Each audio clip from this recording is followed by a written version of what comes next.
Hello mga mare! Ngayong vlog naman isi-share ko sa inyo itong mga pinagbibili kong skincare para sa akin dahil sabi nga na love yourself, o diba?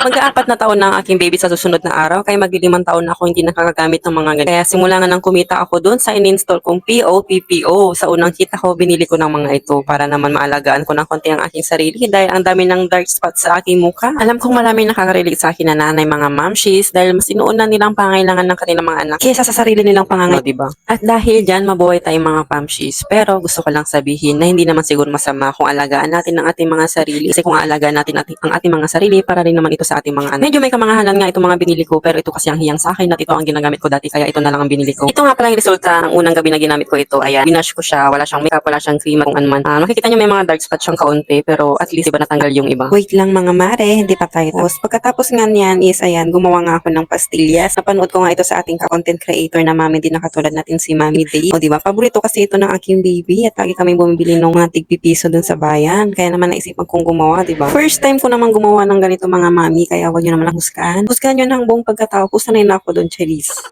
Wag lang ang aking nilulutong pagkain at ginagawang pagkain dahil alam niyo mga mare, simula sa pool talaga hindi talaga ako marunong magluto. Ito na lang ako natuto nung nagka-baby na pero hanggang hindi ako matuto. Kapag nasa probinsya nga ako ng aking mama at papa, kinakabahan ng aking mama kapag ako ang nagluluto ng ulam namin dahil alam niya na kung anong mangyayari o diba, very supportive man nanay. Ikikwento ko na rin pala sa inyo itong nangyari. Minsan nga nagluto nga ako ng munggo. Nilagay ko nga yung bagoong pati yung mang isda niya. Kaya naman yung bagoong ay yung munggo namin is punong-puno ng tining o diba. Kakaibang experience, nakakatawa. Kapag binabalik tanong ko nga ito, natatawa na lamang ako sa aking sarili. Hindi naman ako tumitigil mag-aral, mabuti na lamang at may YouTube na ngayon at nanonood ako ng mga kung paano siya lutuin. O diba, hindi ko nga ma-perfect dahil nga hindi ko nga alam sa aking kamay na ito. Hindi ko ma-perfect ang mga luto. Nobody's perfect na, sabi nga nila. Pero yung mga nagja-judge sa'yo, masyado silang perfect, o diba? Actually, nung pinanood ko tong pastillas, madali lang naman siyang gawin. Pero nung ginawa ko nang irap pala, hindi ko siya ma-perfect dahil basa nga siya dumidikit sa aking kamay. Hindi ko alam kung ano yung kanilang ginagawa. Bear burn powder pala ang ginamit ko kasi mas masarap siya. And condense, ito palang condense na to is naiwan to ginagamit namin dito. At wala din akong kagamit-gamit na patungkol sa pagbibake kaya nga ito nahihirapan ako. Nitiis ko na lamang itong sangkalan at itong plato. Sa susunod nga pag may pagkakataon at nagkaroon tayo ng pera, try naman natin mag-bake ko. Hindi tayo titigil sa mga bagay na gusto nating matutunan kasi nga ang buhay sa mundo ay weather lang. Chari. Kuya Kim Yarn, chari.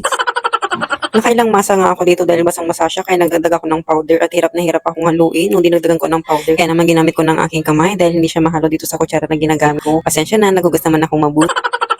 At hindi ko rin naman ititinda ito. Ilalagay ko lang ito sa loob ng aming ref para may huhugutin kami. Tuwing maghahanap kami ng matamis pagkatapos kumain. Charan, ang dami kong kwento. Ito na nga ang kinalabasan niya. Nilagay kong mga muna sa ref para tumigas ng kaunti. O ayan, pagkatapos kanya, nilagay ko na sa storage. Tinikman ko na rin siya. Sobrang creamy talaga, hindi tinipid. O diba? Ang sarap. Tapos ayan, nilagay ko rin siya sa storage. Pero nung nilagay ko nga sa storage, hindi na tinigilan ng aking baby dahil paborito niya nga ito. Feeling ko nga hindi naabot ng 1 linggo ito dahil maya-maya kinukuha niya sa ref. Ayun lang mga mare, maraming salamat sa panonood. Magkita-kita ulit tayo sa susunod na video.